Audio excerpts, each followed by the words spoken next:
नमस्कार, मी विशाल परदेशी. तेज वार्तामध्ये आपले स्वागत आहे. आषाढी वारीच्या पार्श्वभूमीवर काल आपण तहसीलदार शिल्पाताई ठोकडे यांच्याशी त्यांच्या नियोजनाबाबत बातचीत केली. यानंतर आज पोलीस प्रशासनाच्या नियोजनासंबंधात आपण करमाळा पोलीस निरीक्षक श्री रणजितराव माने यांच्याशी बातचीत करणार आहोत. नमस्कार सर. नमस्कार. आषाढी वारीच्या पार्श्वभूमीवर आपल्या बंदोबस्ताचं नियोजन कसं आहे, काय? नमस्ते, मी पोलीस निरीक्षक रणजित माने, करमाळा पोलीस ठाणे. आपल्या सर्वांना माहिती आहे की दिनांक 25 जुलै रोजी आषाढी एकादशी निमित्ताने पंढरपूर येथे साधारण 30 लाख भाविक जमत असतात. त्यामध्ये आपल्या करमाळा तालुक्यातून ज्या मानाच्या 11 पालख्या आहेत त्यापैकी एक असणारी संत निवृत्तीनाथ महाराज त्र्यंबकेश्वर नाशिक यांची पालखी मार्गस्थ होत असते. सदरची पालखी ही शेगूड टुकरेवाडी येथे आपल्या करमाळा पोलीस ठाणे किंवा करमाळा तालुका हद्दीत प्रवेश करते. त्यानंतर ती सर्वात प्रथम रावगाव येथे मुक्कामी असते. रावगाववरून ती करमाळा शहरात जेवण घेऊन जेऊर येथे मुक्कामी जाते आणि नंतर जेऊर इथला मुक्काम संपून ती कंदर येथे परत मुक्कामी. कंदर हा देखील आपल्याच करमाळा तालुक्यातील भाग आहे. आणि असे 3 मुक्काम करून म्हणजे 18 जुलै, 19 जुलै, 20 जुलै असे 3 मुक्काम करून ती पालखी पुढे दगडी, अकोले, टेंभुर्णी, माढाकडे मार्गस्थ होत असते. तिथून पुढे ती करकम मार्गे पंढरपूरला जात असते. आता ती एक प्रमुख पालखी आहे. त्याचप्रमाणे ग्रंथराज ज्ञानेश्वरी पालखी ही उद्या सकाळीच 8 वाजता आपल्या हद्दीत 15-16 हजार त्यामध्ये वारकरी आणि विविध वाहन आहेत अशी पालखी प्रवेश करत असते.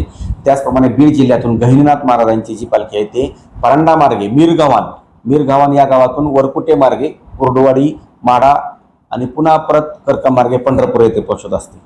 त्याचप्रमाणे आपल्या जो जातेगाव, करमाळा शहर आणि टेंभुर्णी जो हायवे आहे त्या हायवेवरून संपूर्ण अहिल्यानगर जिल्हा, नाशिक जिल्हा, मराठवाडा, विदर्भ आणि खानदेशातून असंख्य म्हणजे साधारणपणे 5 ते 6 लाख लोक विविध वाहनातून पायी, 2 व्हीलर, 4 व्हीलर, जी मोठी वाहनं आहेत, एसटी बस, त्यांच्या माध्यमातून पंढरपुराच्या दर्शनासाठी जात असतात.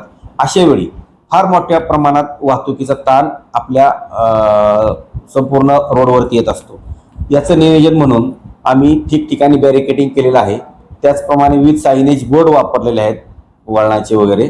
त्याचप्रमाणे आपले ट्रॅफिक कर्मचारी, आमच्याकडे असणारे होमगार्ड्स आणि आमच्याला असणारा पोलीस स्टाफ, अधिकारी, अंमलदार, त्याचप्रमाणे जे आपल्याकडे करमाळा तालुक्यातील ज्या पोलीस भरती किंवा विविध अकॅडमी आहेत त्यापैकी स्वराज अकॅडमी, युनिव्हर्सल अकॅडमी, योद्धा अकॅडमी जेऊर, महाराष्ट्र अकॅडमी कुंभेज आणि YCM जे यशवंतराव चव्हाण महाविद्यालय त्यांची श्री जे राख सर काम पाहतात ती अशी NCCची, NSSची मुलं, असे सर्व स्वयंसेवक प्रत्येकी 40, 50, 60 असे प्रत्येक अकॅडमीतून आम्ही त्यांची मदत देखील घेतलेली आहे.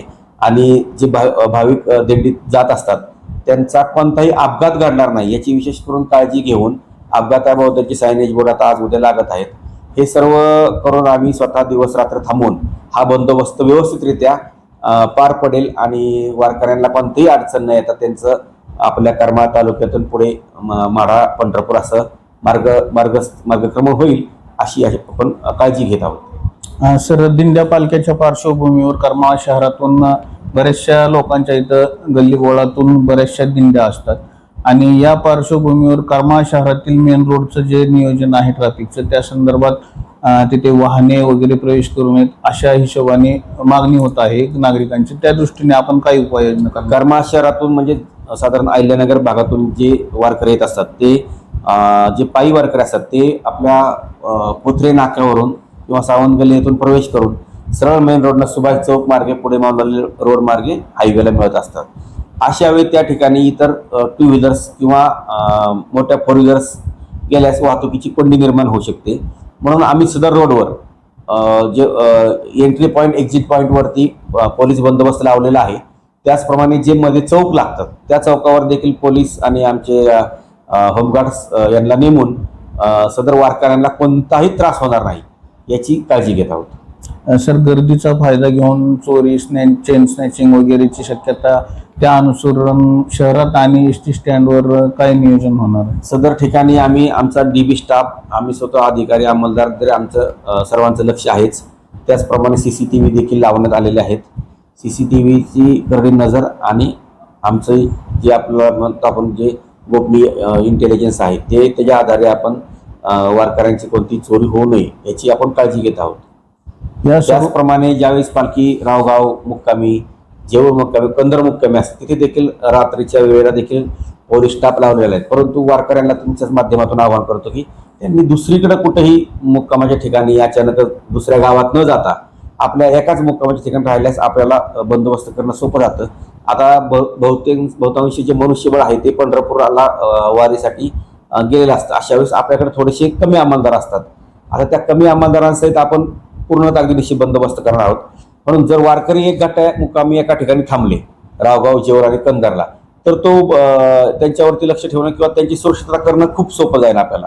परंतु तेच वारकरी जर विकरून दुसऱ्या गावात गेले तर प्रत्येक गावामध्ये अंमलदार पाठवणं एवढं आपल्याकडे मनुष्यबळ शिल्लक नसतं.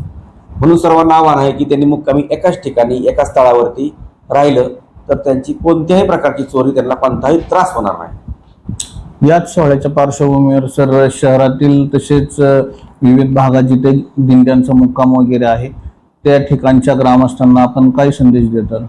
ग्रामस्थांना देखील आपण आवाहन करत आहोत की जे आपल्याला भाविक आलेले आहेत ते भाविक मोठ्या भक्तिभावानं एक भक्तीचा संदेश आपल्या कर्मा तालुक्यातून घेऊन पुढे जाऊन पंढरपूरला जात असतात. तरी त्यांना कोणताही त्रास होणार नाही आणि त्यांना जास्तीत जास्त त्यांची सोय होऊन ते पंढरपूरकडे मोठ्या भक्ती उत्साहात जातील याची काळजी सर्वांनी घ्यावी असं मी सर्वांना आवाहन करत आहे. धन्यवाद सर. गेल्या वर्षी आपण दिंडीचं योग्य रूपाने नियोजन करून विना अपघात सोहळा पार पाडलाय. तसाच यावर्षी आपल्याकडून हा सोहळा व्यवस्थितपणे पार पडेल याचा आम्हाला विश्वास आहे. आणि तशी बातचीत केल्याबद्दल धन्यवाद. धन्यवाद.